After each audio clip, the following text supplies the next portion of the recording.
Welcome to Cowboy Sh, hosted by Ted Stoven and myself, Dustin Edwards.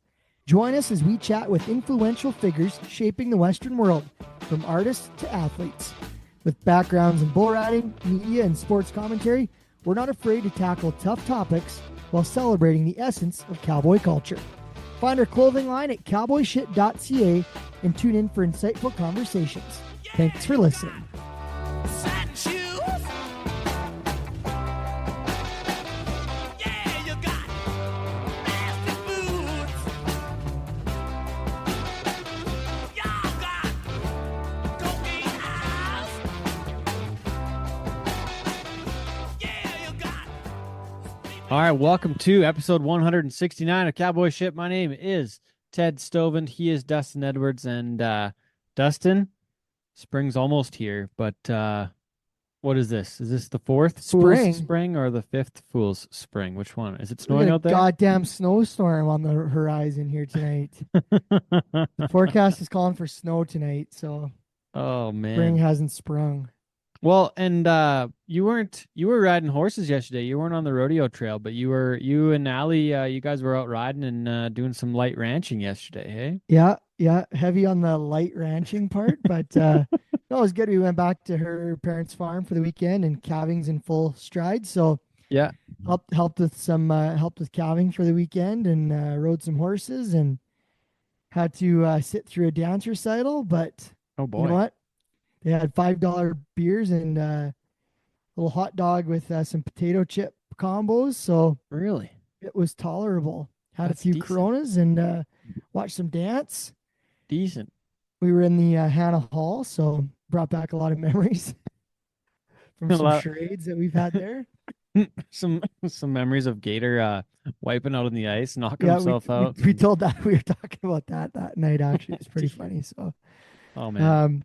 yeah, no, it was good. We had a nice little weekend, and yeah, I got to do a little ranching and some dance recitaling, and she's That's- dry out there, so In the Hannah, snowstorm that's coming is welcomed. It's we need it. it's Need the moisture. it's ugly. It's ugly. If you're a farmer rancher, they're needing her bad. Well, and then I was watching what happened?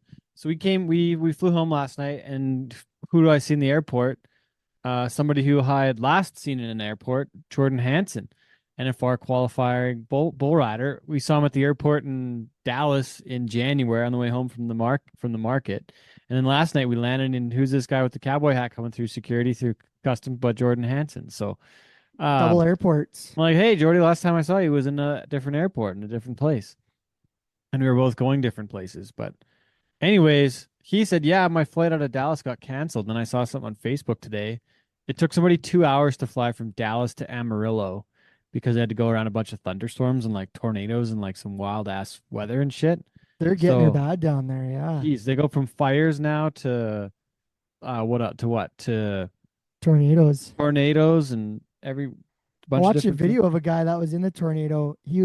They were driving a train, like a train engine conductors. What? They were literally on the track sitting ducks, and they videoed the whole thing. The tornado went right through them. No way. Like right through the middle of the train?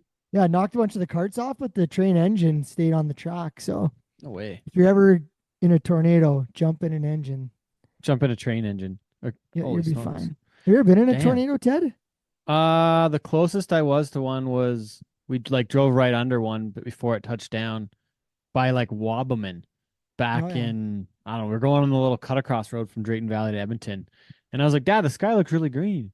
And it's really windy outside. And like sure enough, the clouds were swirling right above us and we dodged it. I don't think it was a bad a one, but weren't you close to the Pine Lake one back in the day? Yeah, our family was camping at Spruce Bay at Pine Lake back in July of when was that? July 2000, I want to say, Oh, really? or 2001. But it hit at the Green Acres Resort, which is quite a ways further north up the lake. I think it's north. Yeah. And so some areas in that lake you wouldn't even know it had happened. But Oh, I really? think I might have told this story before. I can't remember, but I remember the day the lake opened back up. We had our boat docked at that resort, and my dad. At the one that the tornado No, hit? at the one where we were staying. And the day they opened the lake back up to boats and the public, I remember my dad saying, like, let's go up and take a look. And I was young, and I remember being like scared to go see it. But he said you're gonna want to see this. Like this will be something you'll remember. And I remember taking the boat up, and we came around past the one resort and up to Green Acres, which is not far from where we stayed back in the COVID year that we were shut down for Stampede with you Mm-hmm. and our crew. And I just remember it was just like the whole, because it was a hill that went down to the lake bottom where everybody was camped, and it was just like this white tin everywhere. Really? And I remember seeing the white tin, and I remember there was like a big propane tank, like a vertical uh, propane tank that was really tall, probably 12 or 14 feet, that was like still in place, like in someone's campsite, sitting there. And then down in the water, you could see coolers. You could still see lawn chairs at the bottom, like when you're in like the 8-10 feet of water. Oh shit. But it was like the craziest thing was going out there on the boat and just seeing all the damage. I remember just sitting there and looking at it and being like, "Holy shit! Like, Wow. nature's fucking powerful." Wow. And yeah, like they were cleaning up the lake for that rest of that summer, and the next year, people were finding docks and sunken stuff out in the bottom, and it Oh was shit. it was pretty Holy wild shit. shit. And I think like I can't remember how many people passed away in that, but it was a substantial amount. So Well, the trouble with that one was that it happened in essentially like a camping spot. So there's no way for people to hide then. Would there have been like the best place no, would have been there's maybe like in the lake, like if you go in the water you might have been okay, but that doesn't seem like a well very that good idea. the tornado went right across the water, so Pine Lake's not Oh, very so you're so wide. screwed. So it came down the top of the hill by the golf course, came down through the campsite, down, it followed the campsite, went across the lake, and the lake's probably in that spot. It's really 300 narrow. feet. I would say like 1,000 yards. Oh And wow. then it went across the lake, and then there's another piece of land it hit and ripped all the trees up there. So that bugger went ripped right through there. And I mean, there was no smartphones. They had no way to tell people it was coming. Oh It hit shit. really quick, and like it impacted like people in that whole area, like Elnora, Delburn. They got some remnants of it, and Mm-hmm. yeah, it was pretty ugly. So Jeez. they just had no way to tell anybody. Everybody there was sitting ducks, Yeah, like you're in a hosed. in a tin camper. Yeah, in a So camper. The worst yeah, possible place to be probably. yeah. I'm pretty sure it was in like July, like in the middle of July or Oh yeah. first little bit of July, like July 14th or something. I remember, but pretty Jeez. wild. So yeah, Huh. and So we're then sending all our thoughts to be down that way right yeah, now. yeah, the tornadoes. It's scary shit, man. Yeah. A lot of the folks listening might be from down that way, so we luckily we don't get too many of them up this way. We don't No, often get the weather for them. no, and if you ever have to fly around those, I've had to fly around a few storms. You're glad you do because you get rocking through some of those big storm clouds in an airplane. It's not that fun. So when you got to go around them, it's usually it's a doozy when the It's planes won't worthwhile. fly through them. Yeah. Is that what happened on your guys' way to Vegas? Are you looking at Allie right now? And she's like, yeah. No, no, I'm looking over at the hockey game. No, Oh. but it was when we had our bad flight from Vegas. Yeah, we flew right into a storm. Oh, really? And the pilot came on and he said, like, buckle up, and he Hang said on. it's gonna get really rough. And Allie had her headphones in and she took them off and she said, "What did he say?"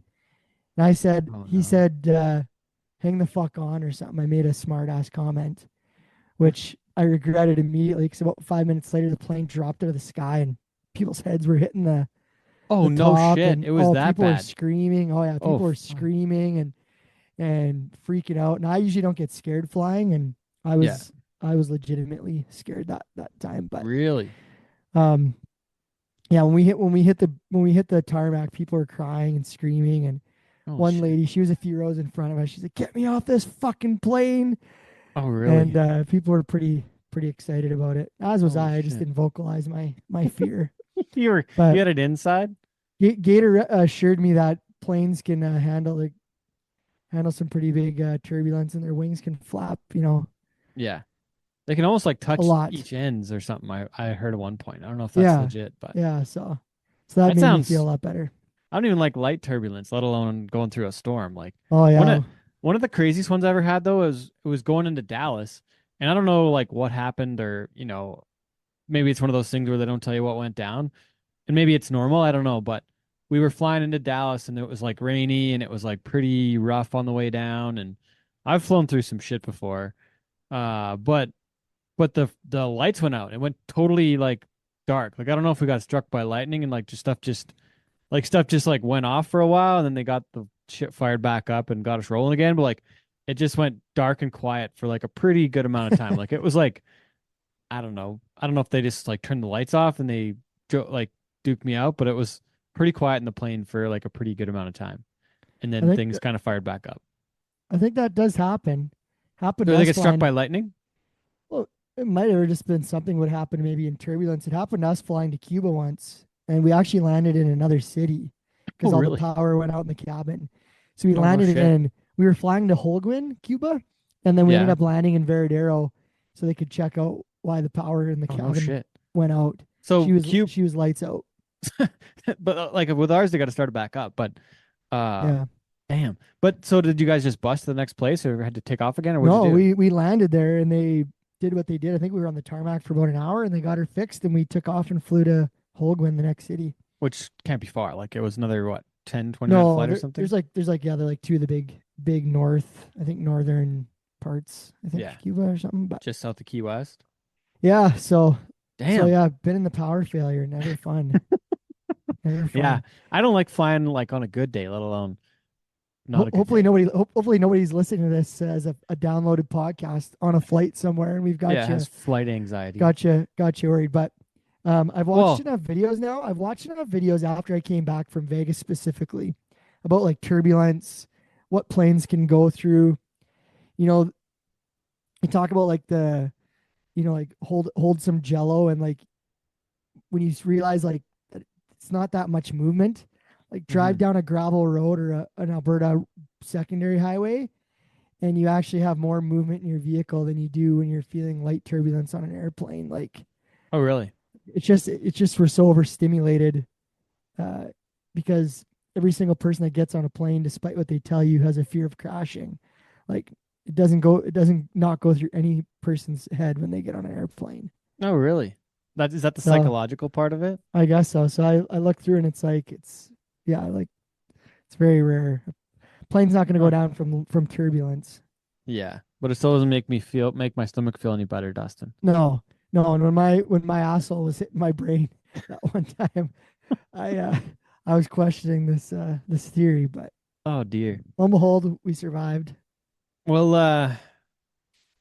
I don't know how to transition to that. I was gonna say speaking of Well, you just got back from your trip. You were in yeah, we just Palm flew back. Springs, Palm Yeah. Desert. Let's get to that on the second half though. Okay, That's okay. there's some stories that are probably maybe not PG from the Okay. second half of the there's some language that's maybe not PG, but I gotta say the coolest thing about Stagecoach was T-Pain on stage with Jelly Roll singing "Should Have Been a Cowboy" by Toby Keith. Which is like I know Jelly Roll's country, but Yeah, it's it's a quite stretch, just quite the visual there, isn't it? And man. And we were like pretty far away, but it was most definitely T-Pain singing fucking Toby Keith.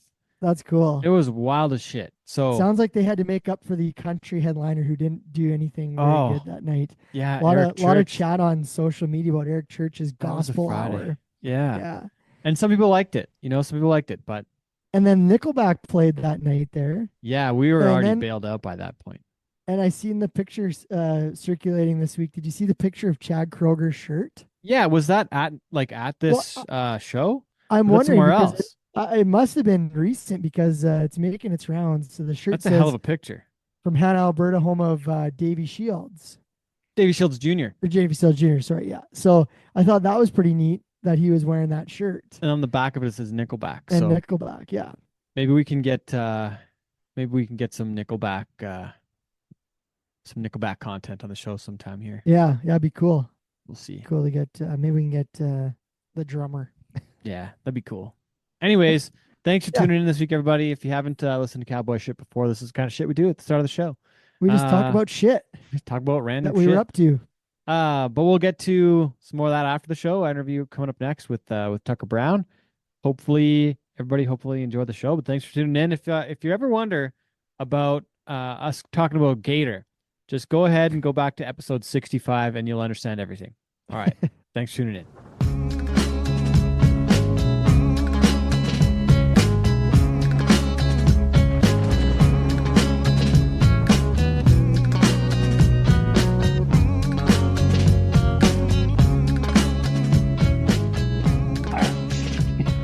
All right, welcome to the interview portion of episode 169.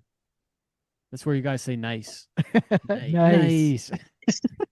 Okay, episode 169. My name's Ted Stove, and he's Dustin Edwards, back for the middle part of our show. And our guest this week, he is a current sports broadcaster, the 2022 NCBA Beef Advocate of the Year.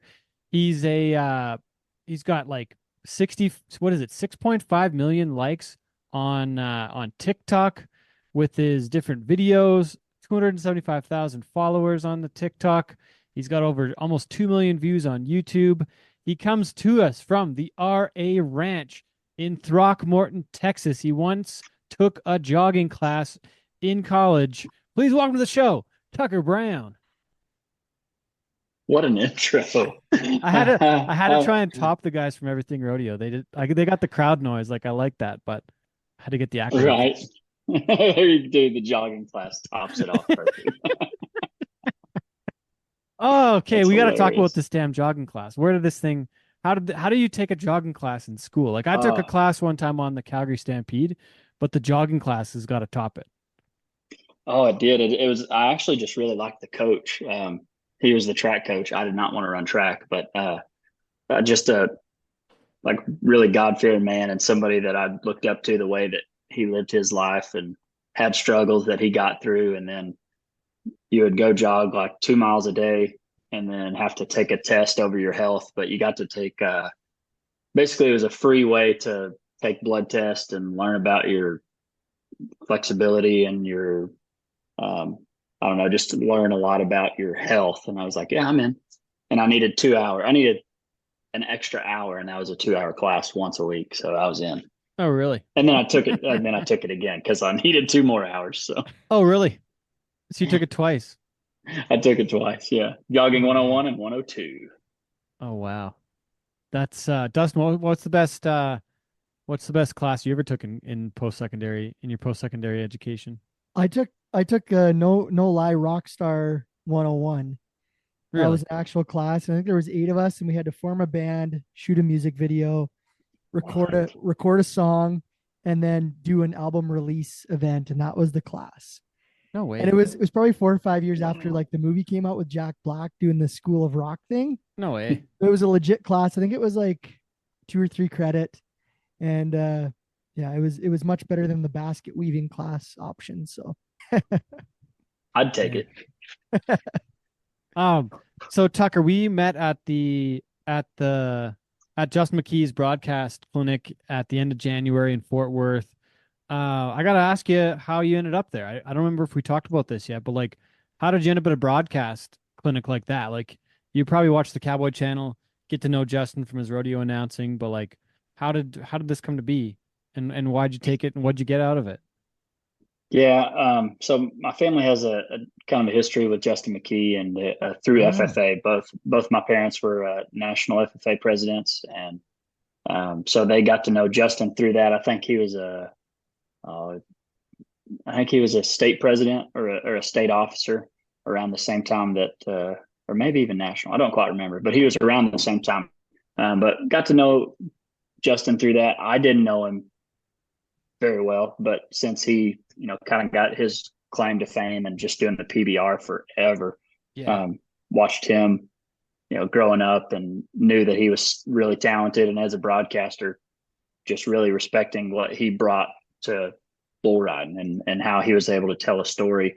And so when I saw that he had that, I followed him on Facebook for years and saw that he had that clinic coming up, and I showed my parents. I was like, man, this would be really cool. But it was at the same time as like we were working cattle or something. It was at the same time. And but I emailed in, and they were like, all right, here's the price. And I was like, oh, I just had a little girl. Gosh, we're working cows. Maybe I'll catch the next one. Mhm. But come to find out, my parents, I mean, they know that I love broadcasting, and that the storytelling with Justin would just be, one of those experiences that you'd never forget. And so as a Christmas gift, they gifted that to me. Oh, cool. And so they gave me the days off. It was just a really pretty special gift for one that's going to, help me no matter what I do. And then get to meet a lot of phenomenal people whenever you're in a room like that with guys who are just committed to success, whether it's in rodeo or not, whether it's in breeding bulls like Cord McCoy or doing what you do all across the U.S. and Canada and meeting world champion steer wrestlers there. It's just such a cool opportunity. It was I'm excited that you're into the broadcasting side because that's the same journey I kind of went down. But what was the one thing out of the whole weekend? What was the one thing that you took, what a really cool tool or advice that you took from that experience? Mm. It was really neat to learn just how it was really neat to learn how Justin got his information and how much information he got to prepare him, even though he only needed to talk about, he would have to talk about a ride for 15 seconds. He had a network of people. He could call the guy who owned the bull. He could call some guys who were at the rodeo who watched the ride. And he would call like 3 people to be able to get the information on one ride for 15 seconds for the Cowboy Channel. And that was just really neat to see how how important that network is. He didn't know that bull, but he knew who owned it and could get amazing information on it with a phone call. And that's really where I already knew the importance of storytelling, but watching how hard he worked to know that, it seemed like he knew everything, but then watching him learn that in a matter of 15 minutes was really cool. That's always the one thing that's interesting about announcing rodeo is that, you can get through a ride or a run and the people think that that guy's your best friend. You know everything about him, his wife, his kid, his horse's name. And sometimes, in fact, we really don't even know the guy, but you do the work and you tell the story and it comes off that way. And that's what Justin's so good at. And that's really cool that you took that from that. Yeah, and it makes it more fun for me too, because if you don't know a story, then it's purely, you don't know the bull, you don't know how good he is, but the moment, and I always lean back to football because that's where I learned. I'm in American football, but once if you knew a pass, if you knew that it was 4th and 1 at the end of the 4th quarter, then whatever play it is means a whole lot more. But if you didn't know that, then you don't know what the play meant. And so I always lean towards that of just more information makes it more fun for me and for the people watching. And I really got the love for broadcasting on listening to Jim Nantz broadcast the Kentucky Derby is what he announced one with Bodemeister and I'll Have Another were the 2 horses that were racing. I'll never forget it, but really good race down to the end. And I remember getting chills and I was like, whoa, I want to be able to give somebody chills like that because it was such a good call that it was, I'll never forget it. Dustin, what's your most memorable sports call in your memory? Geez, that's a good question. I'm kind of the same way. Like I grew up, when I was watching like TNN back in the day and the Bud Light Cups and all those guys were on there. So I was kind of the same way, like loved watching bull riding, loved watching the NFR. When I was a kid, I had the NFR tape. So I loved all the OG broadcasters back then. So I don't know if there's like one that really stands out. I also was a huge hockey fan. So, there's all some of the iconic goal calls and things like that. But no, I just think of, it wasn't really a certain moment, but just the collaboration of all those guys who were, like Tucker said, the storytellers of these events. Because, at the end of the day, I never really remembered what happened. You just remember what they said, right? So I think that was something that was pretty cool for me. And that's what kind of sparked my interest in broadcasting for sure. Man, I gotta talk about like Bob Cole and the hockey side of things. Like he just has that iconic voice on the hockey, like the hockey broadcast. He stands out, or like Ron McLean. We've had him on the show before. Like he's iconic on the broadcast side of things too. But then the rodeo side of it, how do you not remember Donnie Gay and Butch Knowles Butch Knowles and Jeff Metters over the years as Yeah, well. Jeff was one of my all-time favorites. I think Yeah. he's awesome at what he does, and he's a guy that I always thought on the TV side was just there was nobody better. Well, and then you think about Justin McKee in the years that we watched him on the PBR broadcasts, what he did for so many years, and then he kind of got moved out of it. And I gotta say, you know, you know, Tucker, jump in here as what your thoughts are too, but I kind of like part of what the PBR has done by going to Craig Hummer, and I got to say Justin McBride does an amazing job on the broadcast side of things now too. I love the energy that he brings into bull riding, because there's some people that have and same thing with Donnie Gay. Like I like the energy, but I think it's too much.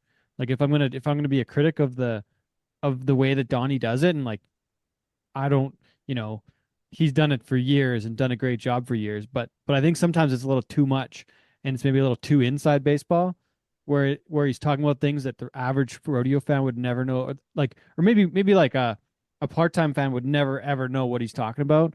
Where I think McBride and Craig Hummer are doing a great job of bringing the sport to a new audience and putting it on the CBS Sports Network and on CBS on Sundays on the main network in front of millions of people, which the NFR just doesn't have it now anymore because it's on the Cowboy channel. Like it's in front of fewer people.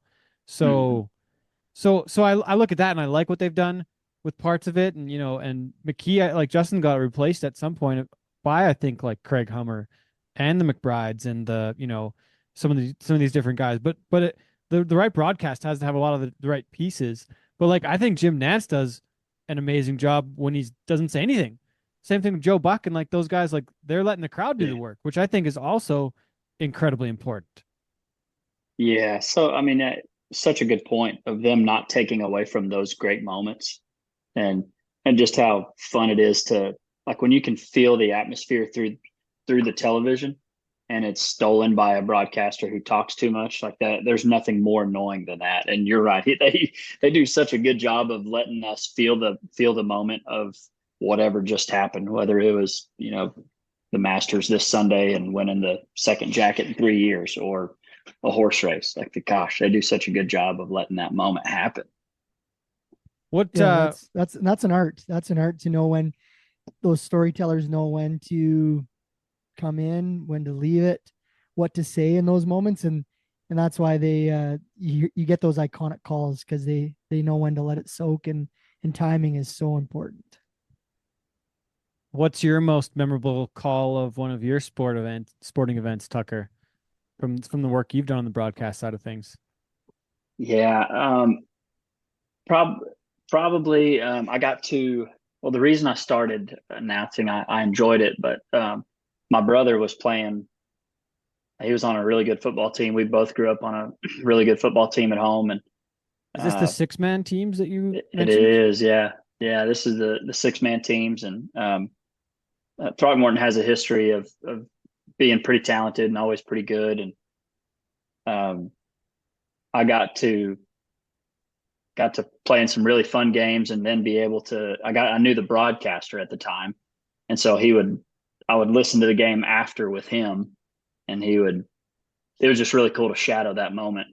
But he quit after the year that I graduated, and so nobody was announcing Throckmorton, who was, like, they were going to make it to state, which in Texas is a big deal. And so I jumped in there and started my own just broadcast company, online broadcast company, and that paid for my fuel to go back and forth to watch my brother play. And so I got to watch them. They played the state championship in Dallas Cowboy Stadium, and I got to Oh announce it wow. and them winning it. And I can still, one of the biggest moments was when I wasn't saying anything. Like I've never thought of it that way, but one of the Oh moments I wow. remember most was that, just them announcing it, and then just being, I got chills right now of just being quiet, but it really cool because it's my hometown and it's my brother, and you Oh know wow. ties to that. But yeah, for all I've done, that's kind of, that first year was really hard to top because got to go to Dallas Cowboy Stadium and announce Yeah. my brother winning a state championship, and then go to the Alamo Dome and announce the basketball state championship tournament. And I hadn't been back to either of those places since. Oh wow. So that first year was just, man, really fun. And now I go back and listen and I'm like, oh man, I was not very good. That only advice I can give is don't go listen to old tapes because you just Yeah. critique yourself so hard. But Oh, so Golly. when was the very first time you actually got on a camera or got on a mic? Like, do you remember that first moment where it was like, hey, I really want to do this. This is cool. yeah. It actually started with just PA, just the PA announcing at a junior high football game. I was a freshman in high school and they needed somebody to announce the junior high football game. And that's where it started. And so I did like 3 games that year. And the next year I was like, man, I'm doing them all. And so from then on, I was the PA announcer for all of them. And I don't know, maybe my junior year of high school, I got to be on a little newscast room interview and see behind the scenes of, all the prep they were doing, and they were reading the monitor and showing the highlights at the same time. And I was like, yeah, that is cool. That's cooler than what I'm doing right now. And I haven't got to the TV side yet, but just getting to do a little bit of that at Justin McKee's thing reminded me of that day whenever I was in high school and learning that on the backside and getting those nerves again. I mean, I've been announcing for 10 years and I don't get those nerves like I used to, but when I do, I'm like, oh, this means I'm doing what I love. Like this means that I really like it. So I love it when I get those, those butterflies. I feel that we had the same path, except your path with football was much better than mine. Same thing. I did not grow up around football. I didn't know anything about it. We had a high school team, and same thing. They're like, hey, our PA announcer can't come. Our team was called the Wildcats. They said, Dustin, do you want to PA announce? Never knew anything about football. So every time someone was getting tackled on the mic, I kept calling it a sack. I was like, oh, number 44, sacks number 16. And finally someone like came up this huge tower. It's like a huge flight of stairs. And they're like, man, you cannot call every single tackle a sack. I had no idea what I was doing. Needless to say, that was the last football game I ever announced. I was one and done, Tucker. Oh, that's hilarious. What's your most memorable call on the mic and the rodeo side of things, Dust? Now I'm curious on this. Well, I don't know if I have a particular ride or run that really sticks out, but I figure that Tucker would appreciate this. This year, we do our Canadian Finals rodeo. It airs on the Cowboy Channel, and the start of every one of our shows, the host at Cowboy Channel would set up our broadcast, and we had for the first night of our broadcast this year was Justin McKee, and I'm like you, I was like fanboy, and like I got my in-ear monitor in, and I can hear him come on. He goes, "Hey guys, it's Justin here, and we're gonna be throwing to here in a couple of minutes." And I'm like, "Oh my god!" Like, and then it goes to the Cowboy Channel studios, and he says, "All right, we're gonna head to Red Deer to the Canadian Finals rodeo with Dustin Edwards and Dave Paulson." And I had to go back and like literally screen record Justin McKee saying my name. Yeah. So I had that video because I was like, "This is super cool." And then unfortunately, that was the only night he was our in studio host, I think, that week. So it was like a little brief clip, but that was one of my really cool highlights from the last few years was him introducing me. I thought that was pretty neat. So that's my Justin McKee moment right there. That's neat. I'd take that. Tucker, let's talk some ranching now. Maybe what do you want to get into next? Oh, it kind of clipping from that. It was interesting because most of what I've known prior to this year was ranch rodeo rather than professional rodeo, and so learning it was really cool for me to go being at this clinic and hearing y'all talk your lingo on day one, and I was like, man, I don't know what they're saying. I mean, I knew what the events were and what went on, but getting to have guys like, I mean, there's no bareback riding in ranch rodeo. And so getting to meet Tilden and him talking about just the X's and O's of what it takes to make a good ride was really cool. And things that I may not use for a ranch rodeo, but the storytelling is still the same thing. And I feel like with ranch rodeos, maybe there is a little bit more of a story to tell. because there are 5 guys and they're all from a ranch that's been in the family for however long. And all of their families are in the stands, and means a whole lot more to them to hear that maybe than some people who aren't there. But Justin kept saying, he's like, man, I hope this was good for you. Like, you're not learning anything about ranch rodeo. But it was just really neat for me to see the professional side of things and, what it takes to get to that level. And I don't know if kind of like rodeo in general, ranch rodeo is struggling to get the ball, get some momentum maybe, and trying to figure out how do we bring the technology and the progressiveness of making it a show and getting people to come in and be entertained, but then keeping the tradition of ranching and doing cowboy events and what it really means to be a cowboy, whether you're from Mexico, Canada, or the United States. And that's what I love about ranch rodeo, is that that's everywhere, and rodeo is too. But being born on a ranch just leans me that direction. Okay, 2 follow-up questions. Were you actually born on the ranch? I wasn't born on a ranch, but But kind of. It wasn't like yeah, kind of. you weren't born in the house. Like it wasn't one of those things where it was a ranch, full-on ranch birth. Yeah, not the ranch birth. It was about an hour away Okay. at the hospital. And Is that the closest hospital to Throckmorton? An hour? Yeah. That's where my 2 girls were born. I mean, there's a hospital here in town, but not one for. Yeah. We are For the big stuff. the smallest populated county in the state to still have a working hospital and clinic. Oh wow. Super thankful for it, because I've had to take my girls there before. Yeah. But for having a baby, yeah, it's to Abilene or Wichita Falls, both being about an hour away. Okay. Okay, second follow-up. Going back to the Cowboy Stadium, where did you broadcast from? Did you broadcast from like the media center, like way up top in AT&T? Yeah, they sent us way up there, Oh, and geez. with it being 6-man, and gosh, I was watching Did you have the binoculars? big screen. What we did, but I ended up not using them because I would just watch the big screen. And Yeah. it was a one-sided football game, and our side ended up winning. So I was telling a whole lot more about our guys who I already knew Yeah. rather than the other team. But And you're the home I brought them. broadcast. Anyway, like your fans are the ones listening. Yeah, and I try, no matter whether I'm a home guy or not, I really do try to keep it even. And I think I do a good job. But at the end, when it gets to those close games, I tend to bleed Throckmorton a little bit. What's the biggest blunder that you guys have had on the mic? That's another one that I gotta ask. There's got to be some gnarly ones that have happened over the years. Oh man, mine is probably I don't know, maybe it was the time there were the most repercussions. I mean, I think I've slipped and left a mic on and maybe said something I shouldn't have, or played an intro song that I didn't know had a word in it until it played. But I'm guilty of that one. Yeah, I don't know. I had some repercussions on.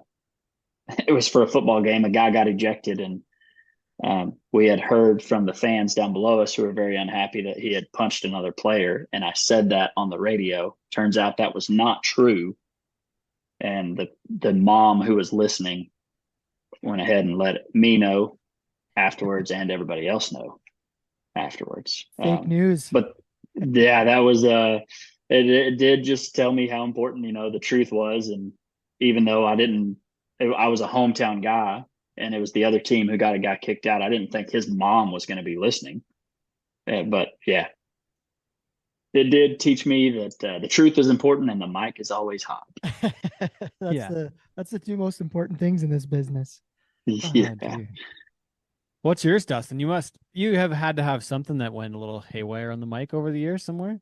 I think I've confused the Schmidt last name up here, which is predominant in rodeo, with the same word that's on your hat. Yeah. On the air. So I've done that a few times. The one that I never have ever lived down was Colton Shit, Barhead, Alberta. Oh yeah.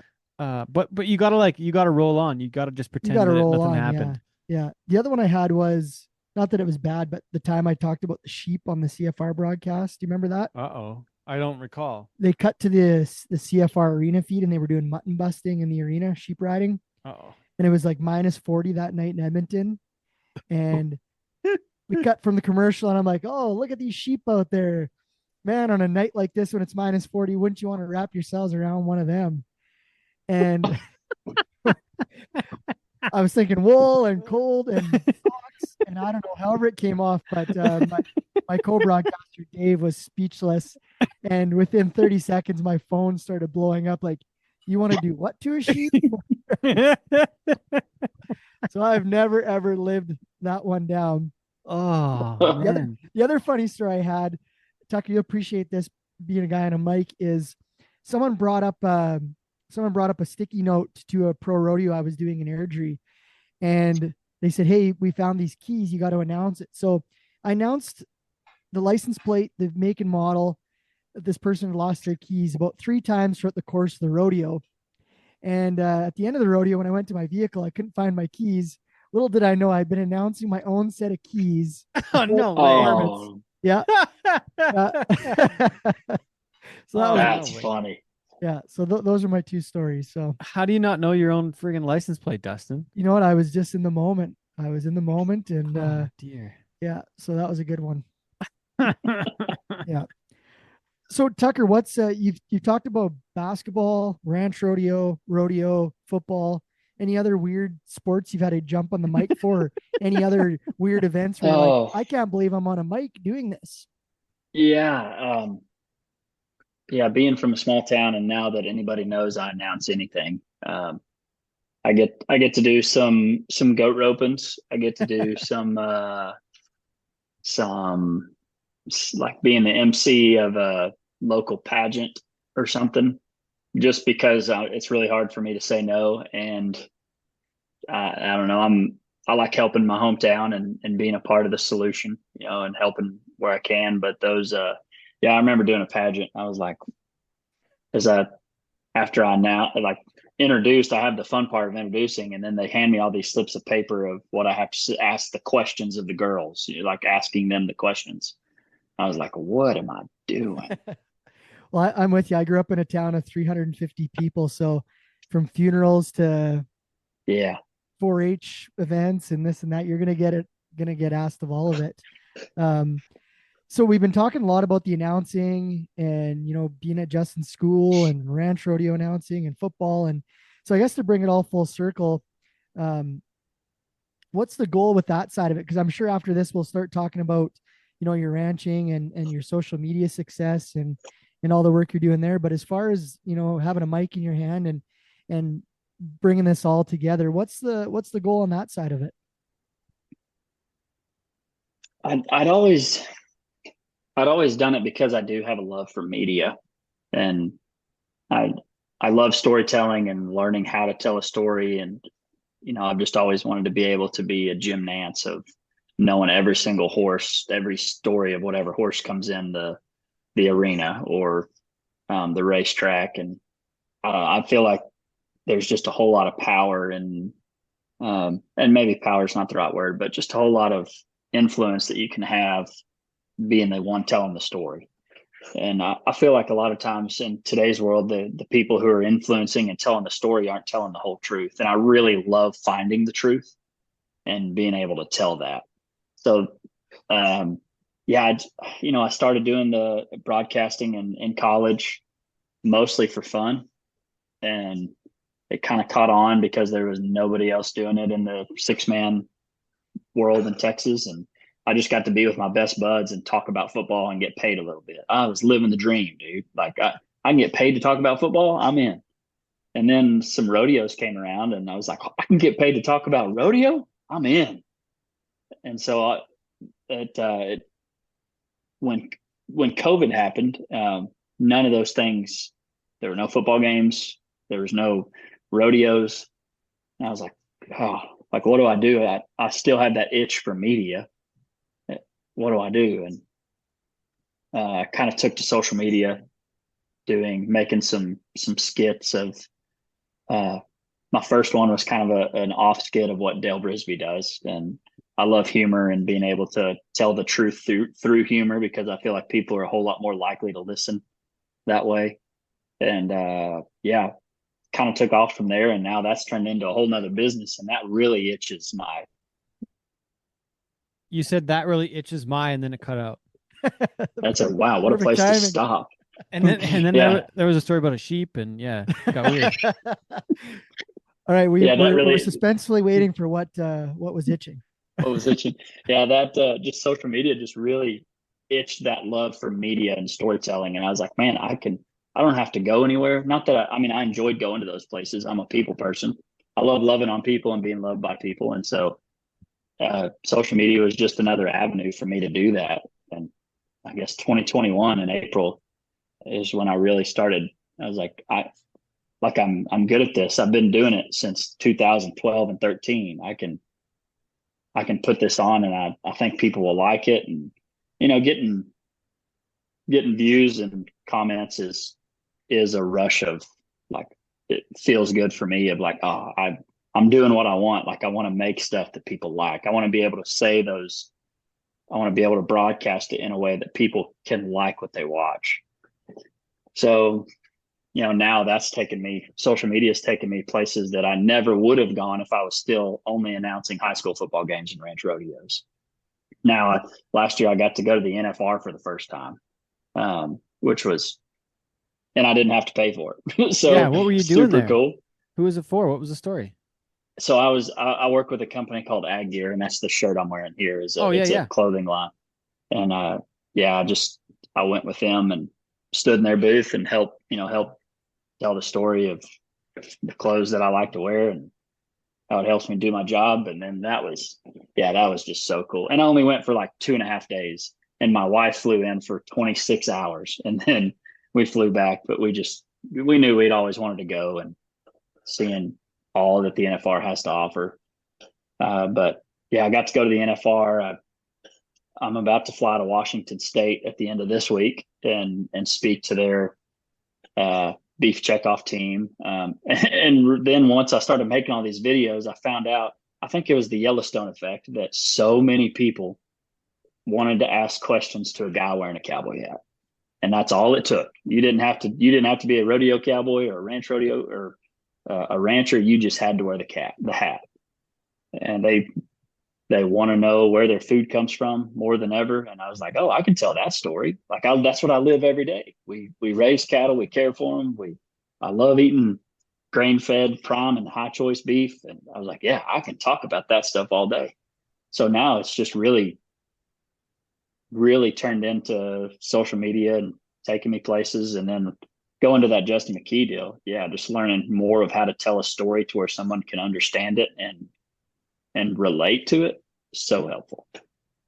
Did you have it's cool that you talked about that and how that all comes full circle and that journey. Did you have was there like one moment or one video or a certain time in that span after COVID where it really took off for you? Because I mean, the amount of followers you have, that's not easy, especially right now and in the media world. I mean, over 150,000 on Instagram and the amount of subscribers and TikTok is insane.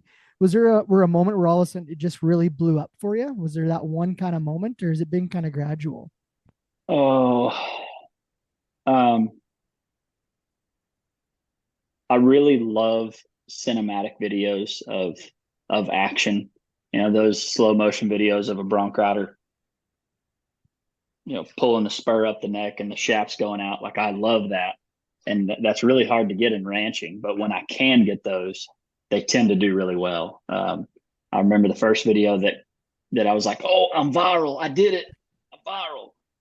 That first video was my dad throwing a hula hand loop and catching a calf. It was like an 8-second video, but it was slow motion. And I was learning about using trending audio to help boost on the algorithm of TikTok. And, I can't say I don't like the word influencer, but I have to compete with all those guys who are so good at knowing the algorithm. And I was like, okay, let me learn it. And so that first video where I learned the algorithm had that cinematic shot of a hula hand loop falling over a calf. And I don't remember how, maybe 4 million views or something. And my mind was like, yes, more of this. And, but the my parents on the ranch, they were like, like you can spend more time ranching, checking your cows or calling bull customers. But we had a bull sale after that was in April. And so come by our October bull sale, it had been clear to people that I was starting to make videos, and that awkward stage of like, are you trying to be an influencer, or what are you doing? But at the sale, they were really liking it, because that's when I had just started in our October sale. I just started doing stuff about beef and the health aspects of it and what we do in ranching, and there's quite a few customers I remember coming up to my dad and saying like, hey, those videos y'all make are really good. And my dad, who had been heckling me on how much time I'd been spending, was like, yeah, they are good. We need to make some more of those, and looking over at me. I was like, really?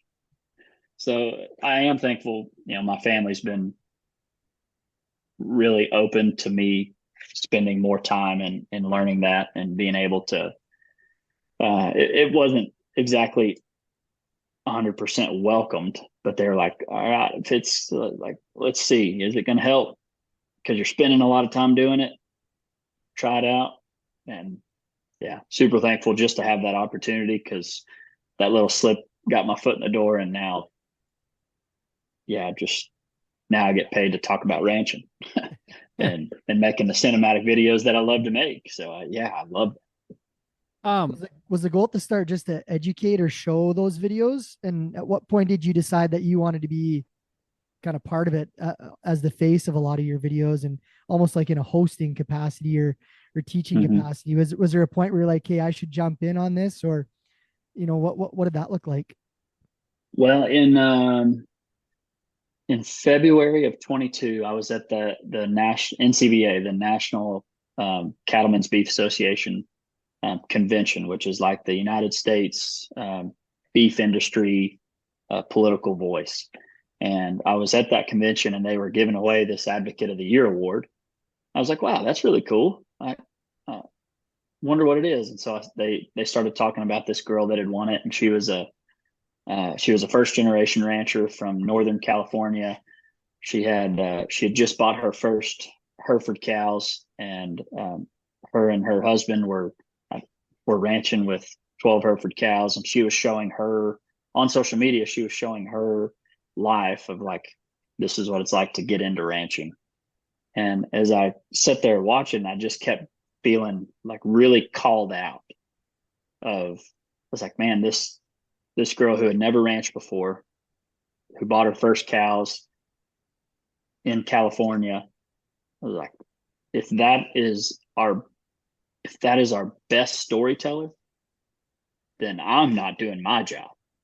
Not that I'm a better storyteller, but I have this story of being a 6th generation rancher, and my family, keeping the family in the ranch, and the ranch in the family, and using artificial insemination and trying to make cattle that are more efficient and more fertile, and all of this really big story, and I'm not telling it. So I just felt so called out of like, wow, this is really the direction that I could go.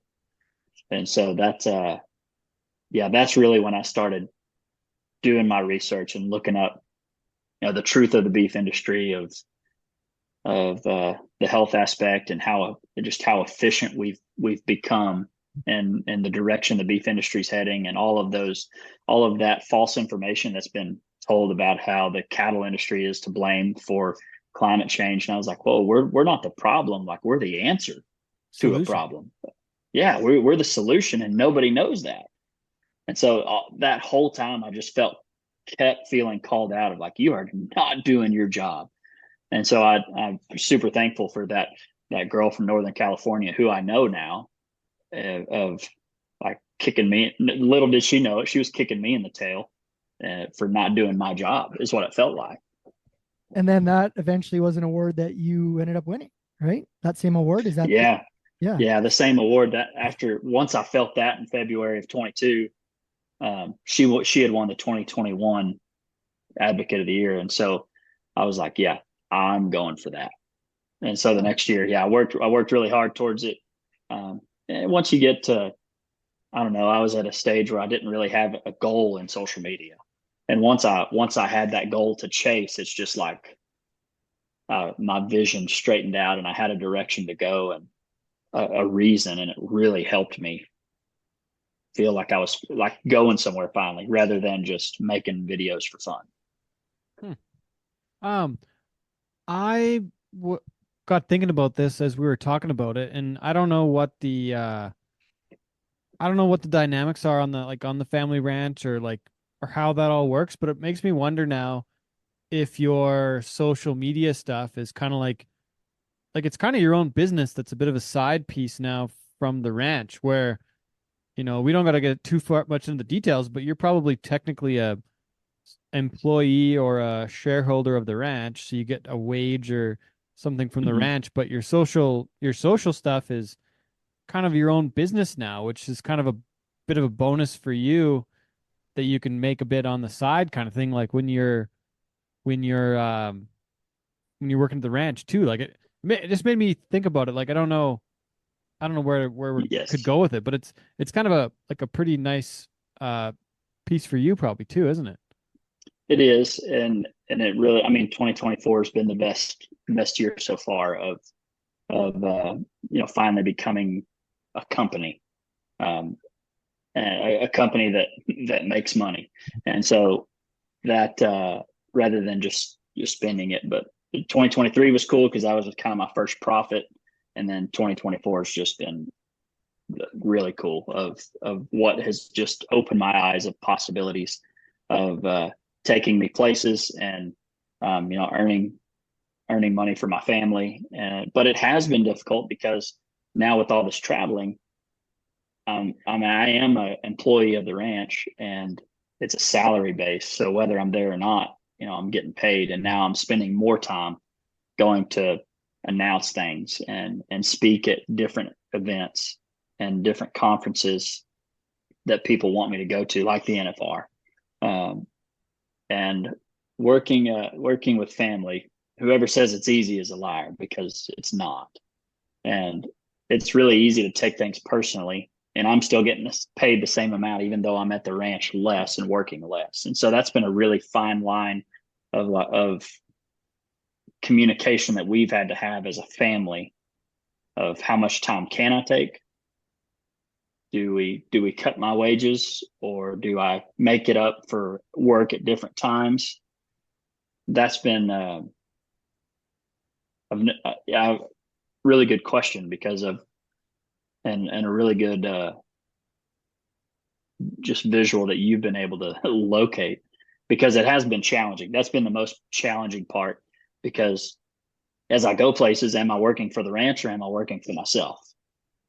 And you can't really separate Tucker Brown and the R.A. Brown Ranch, because my social media is like, they know me as the R.A. Brown Ranch. And then it's like, wait, who pays for me to go there? Is it the ranch, or is it me, or Mm-hmm. who keeps the receipts? Is it Yeah, because is it me? you're kind of a an advocate for the ranch too, right? Yeah, yeah. I mean, that's my whole story that I tell. Yeah. Like this is probably for me. The interview is probably for me, but in the story, there's no doubt that I'm going to talk about the R.A. Brown Ranch. Oh yeah. And so it's been a really hard line to walk, but we've just had to have really good communication about what I'm doing. But what I have learned is that with family, as long as there is success, like it's they know that I am successful at doing this, that there's typically more leeway. But if I was just spending money, leaving, not bringing anything back to the ranch, then it becomes a whole lot more harder to handle for the rest of the family. But as long Mm-hmm. as I can keep bringing free ropes or hat discounts to the Cowboys, or um, I can get them some Ag Gear shirts, or I can get them into places at a rodeo where they hadn't gone before. As Yeah. long as I'm able to bring value to the Cowboys and to the ranch, then there's been more leeway that way. So Hmm. it's the same with my brother. He's a very talented horse trainer, and he's getting really hard to make fun of because he keeps winning. And the when because he's winning, it's a whole lot easier for me and the rest of my family to understand why he's got to go to Vegas for 2 weeks and we've got to pick up his slack. But he's winning. And so that part of success, it's a pretty good medicine. Winning is a pretty good medicine. Well, there's got to be something to be said too. I look at, you look at a lot of generational ranches and farms, all over North America where, you could be a young guy with a passion for being on the microphone and that young guy up in Cowboy Stadium calling a football game where that doesn't become an option because you have to be on the family ranch and you're almost getting to do both. You get to be that young guy with the dream of doing these things, but still having that ranch and the family dynamic on the back end of support where there's some people who, I dreamed of doing this, but I could never because I had to stay back. So it sounds like you're pretty blessed in that respect to be able to essentially do both. Yeah, no doubt. Super thankful for that. Like that, every time I realize that or have a friend that wish that they couldn't go somewhere because there was cows to work and they couldn't leave because there wasn't interns or there wasn't other cowboys to take that. Like I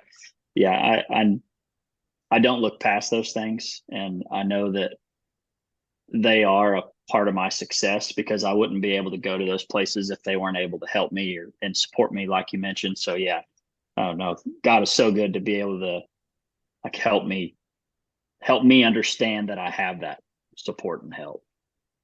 Speaking of interns, did you get Rhodia a date yet? Hey, long story short,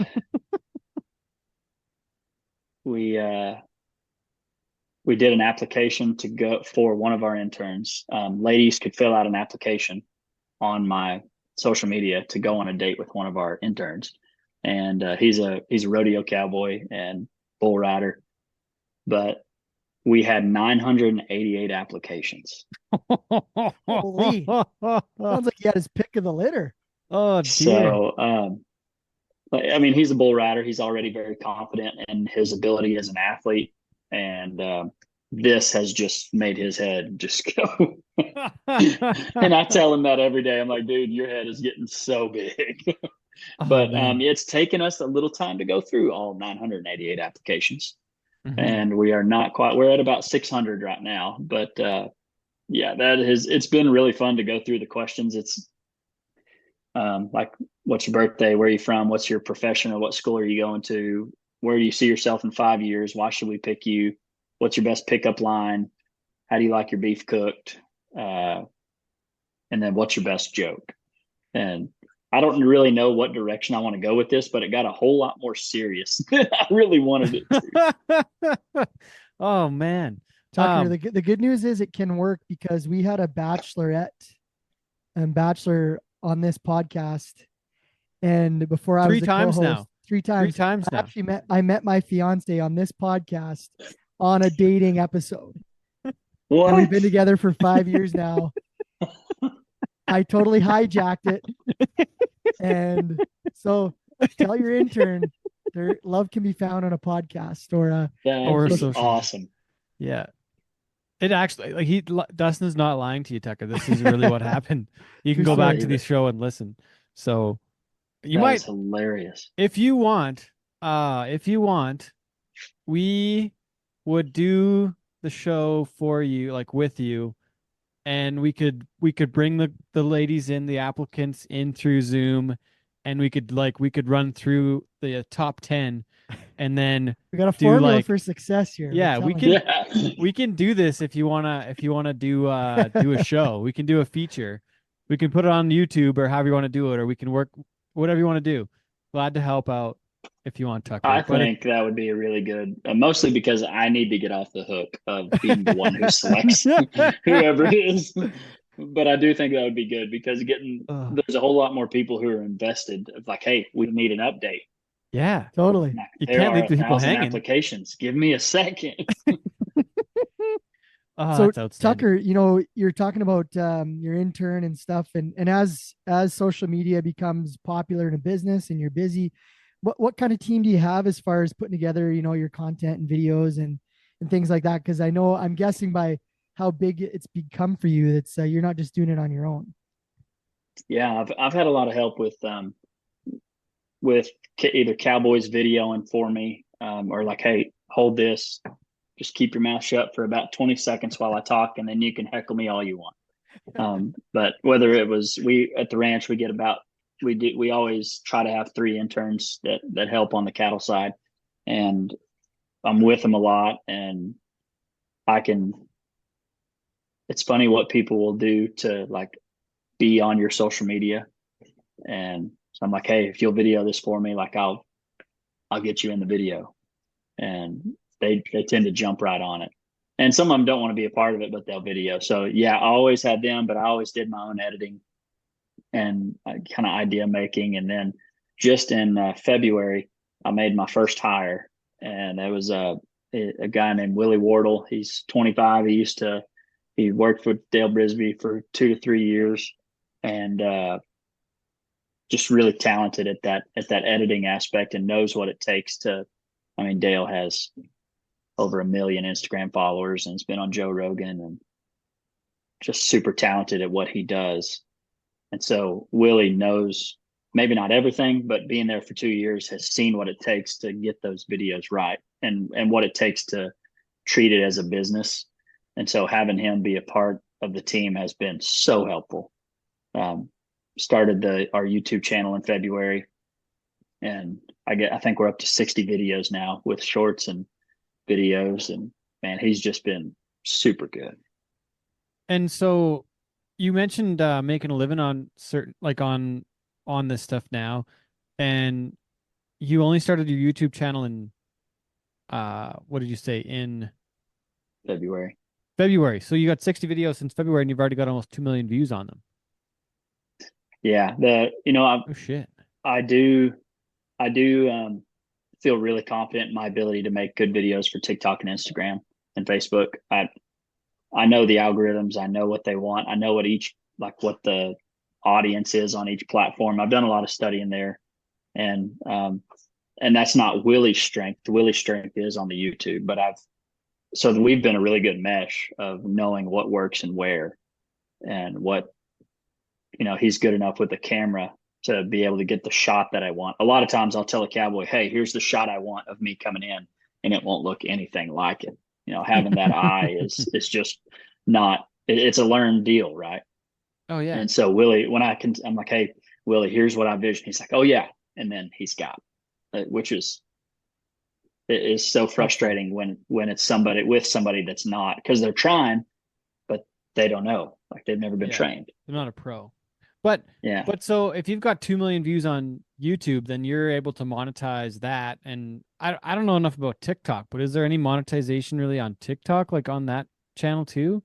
Do you get There paid is just for a little TikTok? bit. I think I got paid like $150 on TikTok last month. There's not much. It's over. Oh. It has to be over a minute long. Oh.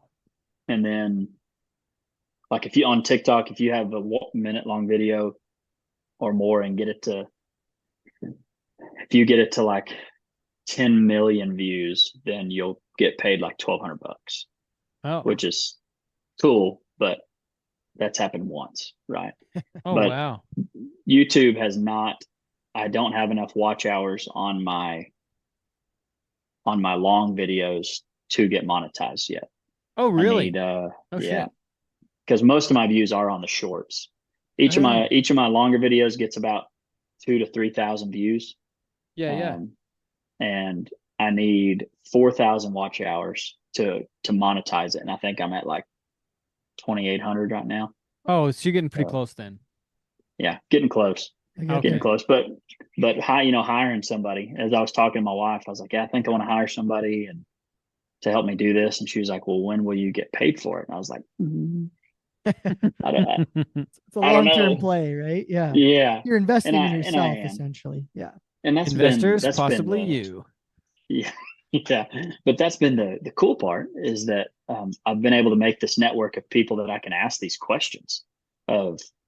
I can, call up Ted and say, hey, or how do I do this? Or what should I expect here? How can I protect myself from a company that wants to work with me? and having that network of people I can call who have way more followers and have been doing it way longer than me has been super helpful. Probably one of the best things I've ever done. And so I have this idea of how long it takes and being able to budget that out of, okay, it should take me this long, but if it takes me this long, then I'll be okay. And when a company calls, these views are worth this much and I can help offset this cost. So it is a business. I mean, it really is now. But I had Jess Pryles is her name. She is a Australian cook that lives in Austin, Texas. And I've done some work with her. She's really talented. And she said she was talking. I had made a political Bud Light video that was it was funny and it didn't talk down about either side. It was just saying what was happening. Yeah. She called and she's like, "Hey, you might want to take that down." I was like, "Why? It's really funny. I'm not like putting anybody down." And she was like, "Yeah, but like, are you in this for the long game or the short game?" And I was like, "Huh, I guess the long game." And she said, "Well, if you're in it for the short game, do this. You'll get a lot of followers, but 5 years from now, those big companies that you want to be working with won't be working with you because of your one video that you made back whenever." And so that really changed my view of what I was doing of like, oh, holy cow. And this video will affect what partners I get 10 years from now. Yeah. And so that's really when I started looking down the line of, okay, I do need a podcast. I do need a YouTube if I'm going to be playing the long game. I read something, and correct me if I'm wrong, when I was kind of looking you up earlier today, that said that, and I can't remember what the quote was or how you said it, but you're not really you're trying to reach people that aren't in our industry and business. I thought the number said like trying to reach 98% of the people I'm trying to reach aren't ranchers and rodeo people. Is that Yeah. kind of accurate? And it's funny because, in sports, when I worked in hockey, when we post something on social, I want that to land with hockey fans and fans of our team and fans of our league. And you're kind of trying to do the opposite in a sense. I am. And that's been a really different approach than most in the Western industry I've taken on social media. Because, a lot of the time as agricultural cowboys, Western rodeo, whatever, we're super proud of who we are and what our culture is. And for a reason, like we've done some really neat things over the history of our nations. And so we do have something to be proud of. But, with only 2% of people being on a ranch or raising food, or I haven't added in rodeo in there, so it may be like 2.5%. I don't know, but it's not many that are in in our industries. And so if I'm trying to reach our consumer, like that 2% that's already ranching, they're already eating the beef. I don't need to tell them how safe it is or how good it is or how much I care for my cattle. I may for my bull sales, like selling bulls, but the 98% that I'm trying to reach know nothing about it. And so making those videos to where they can understand I was like, whoa, I got to shift my mind of what words do they understand? What trends are they watching? What do they think is really neat? And it helped me. I went to a private school in the Panhandle of Texas, and that was about 2,000 students in college. And in the Panhandle of Texas, I was like, man, everybody's going to know where cows come from. But from a private school aspect of not an agricultural school, there was very little knowledge of the ag industry. And so for 4 years, I was just submersed in this culture that was kind of separated from ag. And now that's the goggles I look through. What questions did they ask me? What did they think was neat? What did they want to see? Because somebody in the industry doesn't really care how I saddle my horse or what my horse's name is, but the other 98%, they think that's pretty neat. So how do you capture those people? Because if I think about scrolling through my Instagram and I know Instagram feeds me things I like. So when I'm scrolling, I'm getting rodeo clips, I'm getting hockey clips, lots of sports, golf. But if something with a cowboy hat pops by, that's just whatever, I just keep rolling. I'm used to seeing all that. So how do you stand out differently? Like, do you have a strategy behind that so you can get to those people or capture them quick enough to watch it? Because I'm guessing it's like the billboard effect. When they say you drive by a billboard on the highway, you have, a fraction of a second to catch somebody's attention. So do you kind of strategize the way you do your content based on that? Very much so. I do. I do still make videos for that 2% because I know they're watching. I know that I still need that foundation of I am still a cowboy. I do know, EPDs and what it takes to make a good bull and using in vitro fertilization and buying yearlings and putting them on wheat. Like that's not stuff that the 98% understand, but they can learn if they go to my page. But where I have most success reaching that other 98% is like I'm going to make a video here soon about the Masters, and that has nothing to do with cowboying, but I'm going to make it have something to do with cowboying. I'm going to say I'll probably do something like put a sorting flag in the middle of a cow pie and put a golf ball at it and say, when you want to be watching the Masters, but you're having to check cows. But so somebody who has been watching all the Masters stuff using the Masters sound, and then that pops up and they're like, whoa, cowboying's still alive? That's a thing. And so I'm reaching out to these other niches of golf, of football, of basketball, of music, and using their trends and then twisting that towards ranching. So it's a golf video that's about cows rather than about golf. And that's been the best way. That's where my viral videos come from, because it's different than any of the other videos out there. I think that really helps. But that's where I get most of my 98% crowd, is by using those trends, learning rather than trying to get them to come to me. I always make my videos go to them. I love it. I can already hear the Augusta piano song playing in the background as you go to that cow pie. That's golden. That's really cool. Have you had, talking about that 98%, have you had any moments, and I'm sure you have, where people have come up to you, recognized you, or messaged you saying, hey, I knew nothing, didn't understand this world, but because of you, I now do? Is that starting to happen yet, or has it? That's just starting to. Most of the time when I get talked to about my social media, it's at a cattle convention, and it's typically men who are about 50 to 70 years old. Like that's who talks to me the most about it. And the ones who like it the least tend to be men that are about 40 to 55.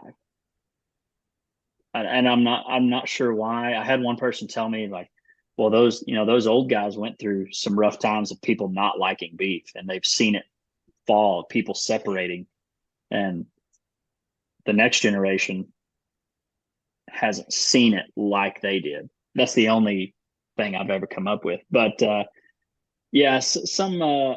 few times in like an airport, which was kind of fun, of just being like, hey, you're the Tucker Brown guy who runs on a horse, or you're the beef guy, Tucker Brown. It's like, oh, somebody is watching. That's cool. Feels pretty cool.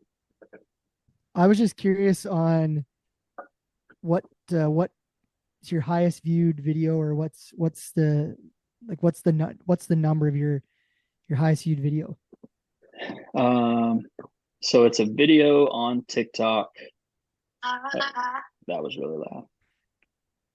A video on TikTok that is. Is it the one with your dad doing the hula hand? That's got a lot, but it's not the top one. The top one is one of releasing a stud. It's not even of me. Oh yeah, that was neat. It's just releasing the stud to his mares. And what I have learned is if you put a horse in it, that the crazy horse ladies will let you know that you're not a cowboy or not a horseman. And really? Oh yeah. Oh, but no what I do love is I didn't do very well with some of the hate that I would get. And a guy told me, he was like, well, who hates on you the most? And I was like, mostly Karens. people outside of agriculture. Horse school Karens. And he was like, well, who are you trying to reach? And I was like, people outside of agriculture. And he's like, so if you're getting hate, you're reaching the right people. And that just changed my whole mindset on it, of knowing that, okay, if I'm getting hate, then that's really where I need to push more, because those are the people I'm trying to reach. Hmm. But I think it's at 12, I watched 12 your million. video of 12 million. Wow. It's a big number. I think that's what it's at. So And you you can made reach 1,200 people with bucks? humor. Yeah. That, unfortunately, okay, it's at 11.3 million, but I posted it multiple times. I think altogether it's really close to about 20 million views. Oh wow. But that was before they paid. Oh, of course. They got it for free. Yeah. What'd you have, Dustin? You had something else too. Oh, I was just talking about, yeah, like it's funny because I think I clicked on a video. You were talking about AI, and there was someone standing in there, and you had the glove, and there's just Yeah. all those little things where it's cool that you can bring humor into that education. And like, yeah, if you were someone that didn't know that was a thing, it's educational, it's fun, so it's cool that you've gone that angle. It's pretty And neat. that's really where I think most of kind of like that golf video I'm going to make. Like there's humor in it, and my hope is they don't know they're learning something until it's over, because I'll sneak something in there at the end that talks about the ranching industry, and Yeah. or maybe it's like about, I'll probably make it about the how we read cow pies to see how healthy our cattle are. And all at first, all they're going to see is the golfing, and oh, he's golfing into a cow pie, haha. And then I'll talk at the end, or in the kind of the middle end, about how I'm reading that to see how healthy my cattle are. And that edutainment is what I like to use. Like I hope they're so entertained that they want to watch it, because so many in our industry just try to go, did you know that cattle are the actually solution and not the, like, we just get Yeah. so proud and puff our chest out. And if somebody did that to me who thought very different than I did, like, I'm not listening. I'm putting a wall up. If somebody voted way differently than me and started trying to educate me, like, gosh, I hate that word. And then we turn around and try to do the same thing and wonder why they don't listen.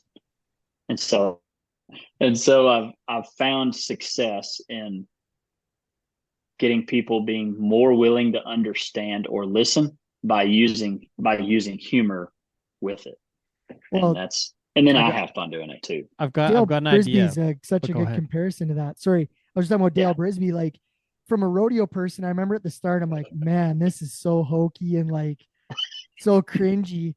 But do you know what? I haven't seen anyone else with a cowboy hat on Joe Rogan telling the story about being a cowboy, or them pop up on Netflix one day with a series going, holy man, our world and our way of life is getting promoted, and there's no one else at the face of it right now but this guy who at first I'm like, oh, this is cringe. I mean, I know he wrote Bronx and it is the real deal, but I just thought this is interesting. So when you said the word, what'd you say? Edutainment. Edutainment. That's a great word. Yeah. Yeah. Yeah. So I mean, I feel that's probably in the same category as what someone like Dale did. So Yeah. And seeing the success from him, really drove me. I'll steal the game plan of what somebody else is doing.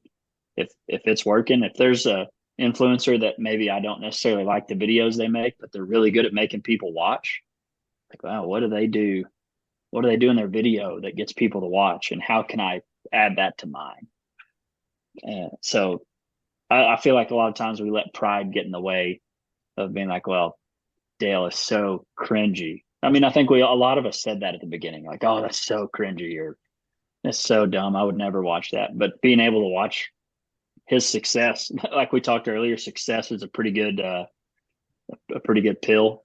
And so just seeing that, I was like, oh, I could use that. I can use the same humor and then make it ranchy rather than rodeo-y. And it tends to work well. And I love listening to comedians, and two guys I really like to watch. They're kind of like they're comedians who are Christians. They're not necessarily Christian comedians, but Trey Kennedy and John Christ are two guys that I really like to listen to and to watch, and to learn how they use their humor to call things out in the church way, where people are more willing to understand and listen. I don't know. I love learning how people can communicate better. Because if my words can influence how somebody, votes or thinks of our industry or eats or chooses my business, chooses to do business with me, like, why wouldn't I want to be better at that? I've got a question about the cow pies. And if you're gonna do some edutainment on that, could you read a cow pie like a horoscope and kind of make it like a make Yeah, it make it that way? Would that be yeah, funny? you could. Yeah, it would. I'm gonna have to learn about horoscopes because I don't know much about them. I can tell by this one that you're a Taurus and that Yeah, your April is sure to be full of eclipses and full moons. yeah, And then in modern day, you just got to get on with the Swifties, and then it'll really catch on. So Well, one of your mix best that in with videos some T is Swift. yeah, one of your best videos is your family with some T Swift on it. Your wife yep. and kids. Yeah, people. I had a couple people like, I didn't know you were a Swiftie. I was like, I'm not, but the girls who are But going to it's watch this trending. and like it Yep, are. yep.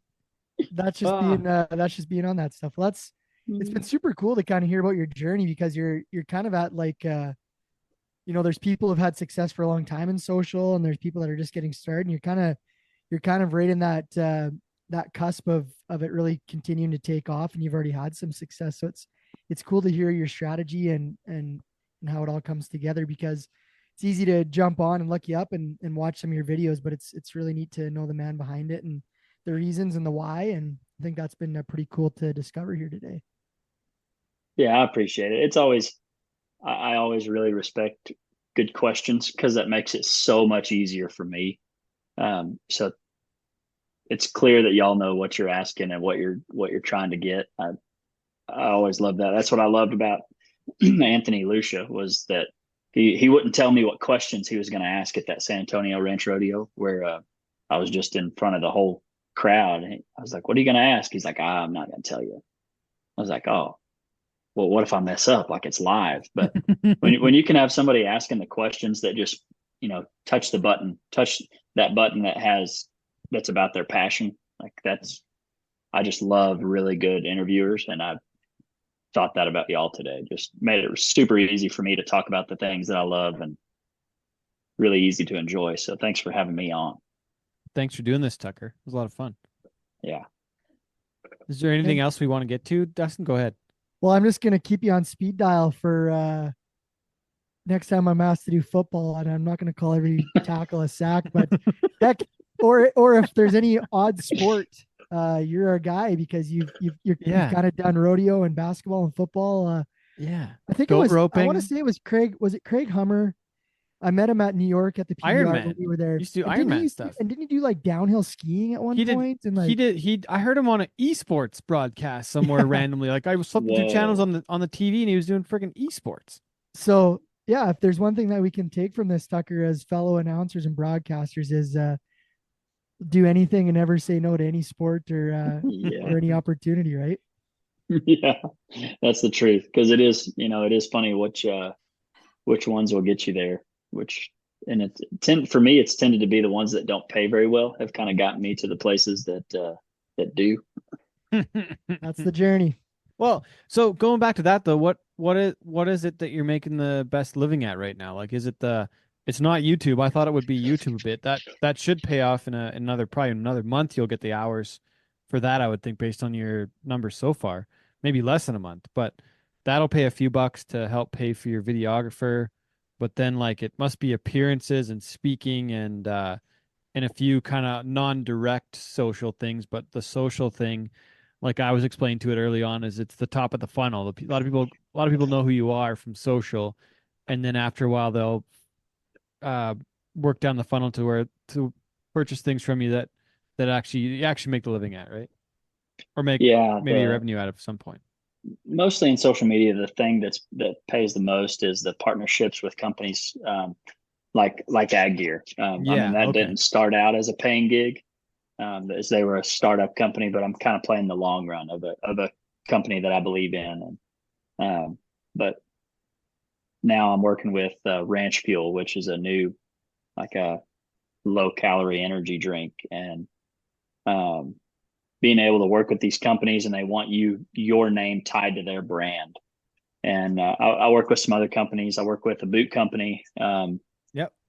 I work with a boot company. I work with like a pasture care company, and that's been interesting to learn the different like corporate companies. Working with them has been completely different than working with a Startup. hat company that I work with. Yeah, with the startup. Mm-hmm. And so all of that's been, as a businessman, trying to figure out where that line is of how much is this worth to them, and then it's a whole different value to this other side. And learning that's been really cool. I don't know, that keeps me going whenever I can open a new door of, wow, I don't know anything about this, but here's the guy, here's Ted that can teach me a whole lot about it. Oh yeah. So just every time that's happened, whether it's been with announcing or social media or YouTube, did those different aspects, finding that person that I've built a bridge with through friendship or meeting them somewhere has paid off largely, of calling them and saying, hey, so I'm starting a YouTube, and what should I watch out for? What camera should I buy? What do I expect? Just those questions, being able to have those answered has been worth a whole lot for me. But the speaking pays pretty well, but most of what I make comes from me posting about an animal health product or an energy drink or things like that. But in the long run, I do think it will be a podcast and YouTube that would be, and I sell some beef too, and most of my buyers find me on social media. Okay. And that's been some good stuff too. Well, and I forgot to look on the website, but are you guys doing much of the D2C D2C on your beef on the internet? Like, is that much of a thing? Yeah. Or is that kind of difficult to do, or what's the story there? It is difficult. I started it in COVID, about like everybody else did in my part of the world. Yeah. But it's just kind of taken off here at the end of 2023, beginning of 2024. And I don't ship any because I live in the boondocks. If I were to ship, Yeah. I would have to drive 75 miles to ship it. And Oh, geez. that doesn't pay very well.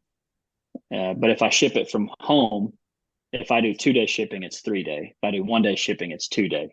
Because by the time it leaves me and then goes 75 miles, sets overnight, and then does the 2-day shipping. Yeah. There's just way too many hands for me to feel comfortable sending somebody my product. Yeah. That has a shelf life, a very short shelf life in a pickup that doesn't have AC, and it's 110. Those, it just doesn't work very well. So most of what I do is by the half and by the whole, and in the Metroplex areas, I just sell them about 2 or 3 at a time and sell those halves. And it's not the best customer service, and I know I'm missing out on some sales, but it's been the way that I can make it work. I gotta say that I think that it's really cool that you get to do cowboy shit every day that you want to do it. And that really leads me into the last question of what your definition of cowboy shit is, Tucker. Oh, that's a good question. Every guest has to answer it, by the way. So yeah. Most of the time I do my homework and find what's at the end of the podcast so that I do have an answer. But I was not as prepared for this one. Man,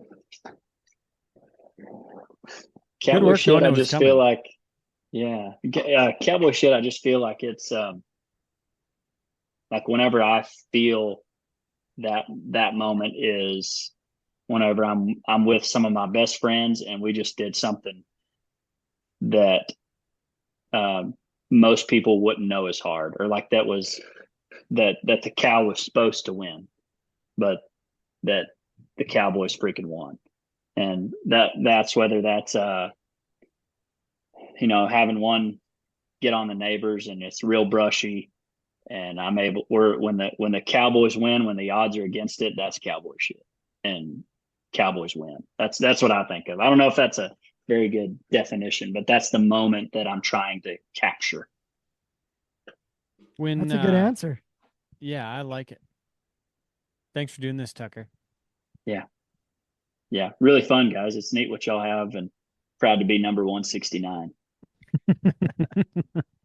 Top selling lot at the spring beef sale. Lot number 169.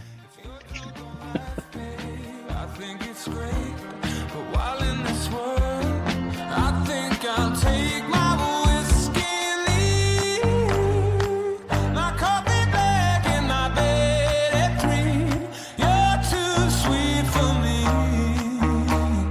You're too sweet for me. I take my whiskey and leave. All right, thanks for tuning in once again this week, and thank you to our guest Tucker Brown. That Dustin, that was a lot of fun. I enjoyed hanging out with Tucker. Like I said, back at Justin McKee's broadcast clinic back in the wintertime. But appreciate Tucker doing the show with us, and it's officially May. Hopefully our paths cross with Tucker and we can do something on a microphone one day. That'd be cool. 100%. Been enjoying following his social and stuff since the show kind of came about, and yeah, he's a good follow. Check him out. 100%. So Dustin, it's May now. Yep. We got a show coming up. Actually, we got to make sure we mention this to folks. Coy Lars Memorial PBR with Core Blund, May 10th at the Brooks Regional Arena. And like I said, PBR Corb, May 10th. It's a Friday night. If you're anywhere near Brooks, come check it out. Tickets are available. Will be available at the door and also Eventbrite. So myself Check and it out. Dustin gonna be at that one coming up here soon. Getting a lot of the details dialed in still here and getting things finalized. But it's gonna be a bandy of a show. Yeah, it's gonna be fun. Nice arena, nice junior hockey rink. Yeah. They got Brooks Game 7 tomorrow night, the BCHL playoffs. Oh, it's Game 7 of what? Of the Game first 7 round? against Okotoks. So Wait, they took them that far? So it must be like Yeah. evenly matched this time or what? yeah, really good. It's good to see some competition. So Really? we'll see. We'll see what the mood is in Brooks when we're there for the PBR. Oh, You're a geez. Brooks Well, Bandits fan. if they win that, they'll for sure be playing into the next week, I'd imagine. Yeah, 'Cause they're gonna have to go play BC back. Sherwood Park. Oh, Sherwood Park. Yeah, Dang. Sherwood Park's waiting for the winner. So How many games did they win in? for Sweat Blackfalds. Oh, really? So Yeah. then now, so this is the South, and then they go to the North, and that'd be the Yeah. Alberta final. That'll be the Alberta final Oh, for really? the BCHL for the British Columbia Hockey League. Alberta final. Wow. Is that kind of dumb, the whole thing that went on Oh, there? yeah. Like it seems goofy. We'll have a whole podcast on my thoughts on that. Okay, save it for another day. Okay, well, yeah, Let's talk make sure about you get some your really tickets, cool folks. shit. Yeah, you go first. Well, let's talk about your trip. Yeah, so Stagecoach. So our friend Amber Williams, she does a lot of the work for the Ponoka Stampede website, a lot of the social, all the social, just like program and just tons of stuff. If you need anything done at the Ponoka Stampede on the on the media side of things, Amber does a really awesome job. But she invited us down. She's like, "Hey, do you guys want to come down to Stagecoach?" We're like, "Yeah, like of course, if we can come hang out with you, Amber, that'd be awesome." So we met her down there at the show, and of course, as a golf guy, got some golf in. Would recommend pretty much probably any course down there, but I really enjoyed the PGA West. I played the Dunes course and the Mountain course. The Mountain course is a head and shoulders above the Dunes, but the Dunes is still really nice too. Anyways, There's 3 courses at PGA West, right? oh man, there's like 6 4? or 7. There's a Greg Is there? Norman course too, Oh, yeah, a Greg Nicholas Norman. course. I played the Nicholas course. I think there's a private Nicholas course. There's the stadium course. Like I said, the Dunes and the Mountain. Like there's a ton. There was There's 2 at this location we were at, like the Mountain and the Dunes course. But then, like I walked there from the place we were staying. I lucked out. Like I had no idea that those courses were there, but just got totally lucky that that's where they were. And I literally put my clothes on my back and walked over. So really enjoyed that. Even shot pretty well yesterday. Made some putts. It was fun.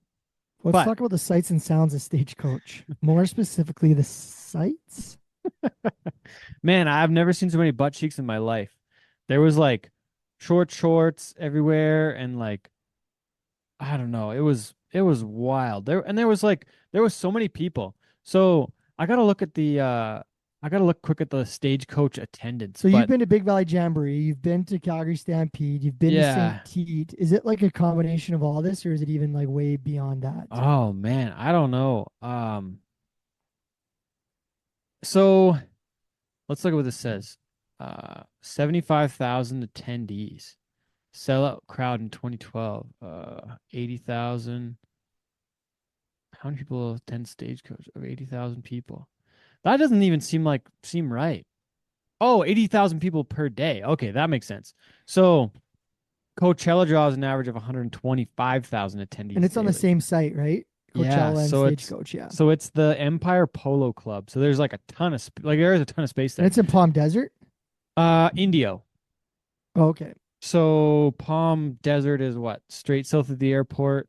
And Yeah. then like we stayed at Paseo at one point, then we stayed at La Quinta, and then the thing was over at Indio. But anyways, man, so I know that the Stampede is massive and getting around and getting by people, like getting around like the main areas of Stampede is crazy, you know? Um, but this one, I guess, like I don't know if I was overwhelmed because of the amount of people and just like not being on the back side of it. Cause like usually we're on the back side of things and we kind of know our way around. And you know, like we've been to Stampede for enough, like I've been to Stampede enough now that the scale of it doesn't feel as crazy. Like Significant. Yeah. Yeah. yeah, like it's still majorly significant. And like what there could be like 170,000 people on Park at Stampede in a day, right? But you can navigate it.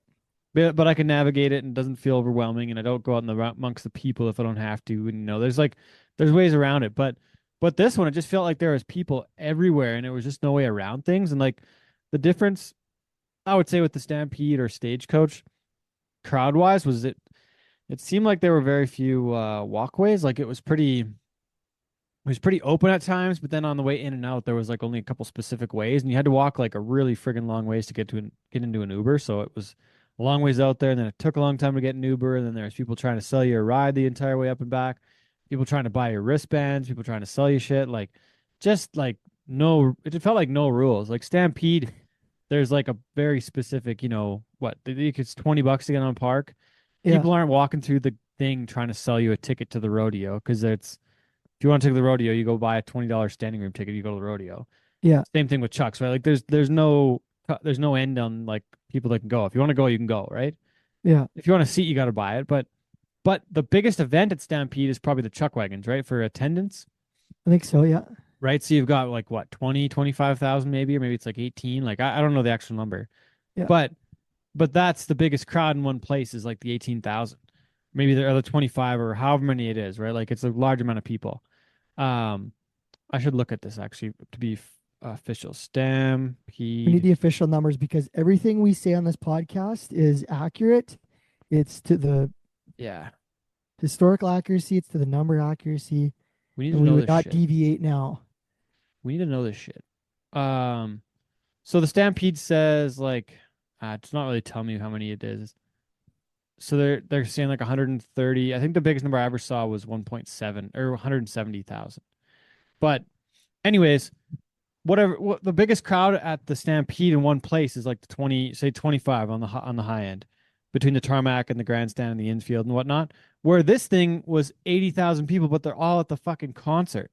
They're all in one place. So the amount of like people just on top of people on people on people, like unbelievable. The actual event space that's like 80,000. It's like going to a football game that's on the ground and everyone's on the same, like there's no Yeah, height. there's no elevations. Yeah, right. There's no seats. There's Yeah. no bowl. It's just flat on the field. So it's just the So the how's the scale sight of it. lines from the back? Oh, terrible. The You can't. There's screens? screens are humongous, and the stage is probably 200 feet high. Like it's crazy high. And there's speakers every like, you know, 300 or 400 feet all the way back. Like it's I don't know how big that grounds is, but it's so massive. So to have like 80,000 people in one place was crazy. And then trying to get in and out of there, like people are all on the same schedule. Where Stampede, everyone's on different schedules, Yeah, there's except for different maybe events going on, right, except for different maybe places to after go. yeah, after the fireworks at 11 maybe, but then you still have people at like Nashville North and at the Cowboys tents and like on What Park was and at the Midway, like it's all spread out. Where this one was like everyone's there to see Post Malone on Saturday night or Eric Church singing his gospel music, which one like some people might have liked it, but it wasn't expected and there wasn't explained before. So I read a lot of you know. people left and they were pretty upset with it. And Yeah. I heard Posty was good. I heard he did a lot of country covers. It was all country covers. He didn't do any of his Yeah. own songs, not even Yeah. one. And Yeah. I thought that was super neat to see him do that. And then like brought up Brad Paisley on the stage with him, Sarah Evans on the stage with him. Who else did I say? I forget, but he had like 3 or 4 different like legit country artists. Dwight Yoakam was cool. up there with him. That's He sang Three Wooden Crosses by Randy Travis. Like Oh, that's badass. just random shit that I would have never thought he would have sang. Like it was just really wild. That's super cool. So I really enjoyed the crossover. And then I think Wiz Khalifa was there on Sunday night. Like I don't know what he played. I missed Nickelback. Like I wanted to see Nickelback, but I couldn't pull it off with the like how big the days were and trying to get around Yeah. everywhere. Like it was crazy. We waited like it took us like 2.5 hours to get back to the hotel after the show too. Like What was the food and beverage like on the site? that actually was pretty good. Like if you want to get a drink, it was easy to do. It was Affordable? $18 for one shot of tequila, like Holy shit. $24. But I mean that's the same at most any event. Like I mean That's true. going to Go to an Oilers playoff game and yeah, $700 for a ticket, I think, or something crazy. So insanity. anyways, but yeah, there was butt cheeks everywhere. Was there just- nudity? No, I didn't see any nudity. No. Not okay. that I saw. I think Except that's one more girl's. I think Coachella they paint themselves. Oh, That's more really? of a thing there, yeah. There was one girl that had her skirt blown up in the wind. She was pretty liquored up, and luckily she was wearing underoos. But anyways, it was a wild time at Stagecoach, and ton of people. But yeah, it was neat to see, and like to Would see that you- crossover stuff was wild. Would you recommend if someone hasn't been to check it out? Is it one of those things where you'd be like, you know what, if you haven't seen it, you got to go, or Oh, I would say so. would you go And back? I gotta say too, yeah, I think I would go back with the right concerts and the right setup. Like I think what I would want to do next time is have like I think it'd be really handy to have like a camp area there, so you don't have to go screw around and get there back and forth. Is there a like, lot I of don't- camping? It looked like there was lots of camping there. Yeah, it'd be obviously be loud as heck, like to be close by, but that's earplugs and whatever to make it work. I think we really need to see like the backstage area of that. Like I'd love to go on a production tour of that to see backstage and like all the infrastructure to what they do to make it happen. Well, it's like Big Valley Jamboree when we used to get to camp right Yeah, behind the stage for the Yeah. bull riding, right? that's a totally different experience, But right? like, but obviously quite smaller scale. But you're not out in the mix, right? You're kind of Yeah. Or my uncle took us backstage where Brad Paisley was walking on stage and like was on the stage for oh Corb's yeah, that was show your uncle, and like the tour bus driver, Uncle right? Don. Yeah. Don. Yeah, Yeah. So that's a different experience, right? Like we get privileged to go with what we get to do at these shows a lot of times. So Yeah. Anyways, yeah, I would go back and check it out. I'd love to go like connect with somebody that was part of the show and see more of that side of it. And then not have to like fight the traffic in and out the whole time, or maybe have some more mushrooms or something to keep me awake longer. Or like I don't know. Might need some performance enhancing substances to make that work better. But I didn't want to become an international criminal going across the border. Which yeah. Could happen. So, anyways, man, yeah, it was good. And then I don't know what happened on the rodeo side of things this weekend, but I'm sure there was a gator was at Coleman, Kananaskis. Yeah, Coleman. and we had Tabor rodeos going on, Yep. and that's about all I know. And they both happened. So They both happened. Awesome. There was winners and there was losers, and On to looked the like next one. Coleman had full crowds. Tabor had full crowds, so it's good to see that these rodeos are filling the stands again. well, good. Well, Kind hopefully of we where we fill left up in off Brooks. last year. Yeah, Hopefully fill up in Brooks too. yeah. Come join us in Brooks. That's all I had. Yeah, come check it out. And then make sure to get your new Cowboy Shit stuff, cowboyshit.ca. Got some brand new items that just hit the website. And The new stuff's great, by the way. The new stuff's Glad you awesome. like it. I gotta get you guys some new stuff too. So Yeah, and the ad We'll get you breakaway. yeah, exactly. We'll get you set up for before Brooks. But anyways, thanks everybody for tuning in. Thanks again, Tucker Brown, for doing the show. Thanks Sean Morton, Claire Sunchins. Appreciate everybody's hard work and keeping her going, Dustin. Thank you too. Yeah, we'll see you soon, Teddy boy. All right, catch you all in a couple weeks. My baby born a Birkin. She's been telling me all night long. Gasoline and groceries. The list goes on and on. This 9 to 5 ain't working. Why the hell do I work so hard? I can't worry about my problems. I can't take them when I'm gone. Here comes the 2 to the 3 to the 4. Tell them bring another round, we need plenty more. 2 stepping on the table, she don't need a dance floor. Oh my, good lord. Someone pour me up a double shot of whiskey. They know me and Jack Daniels got a history.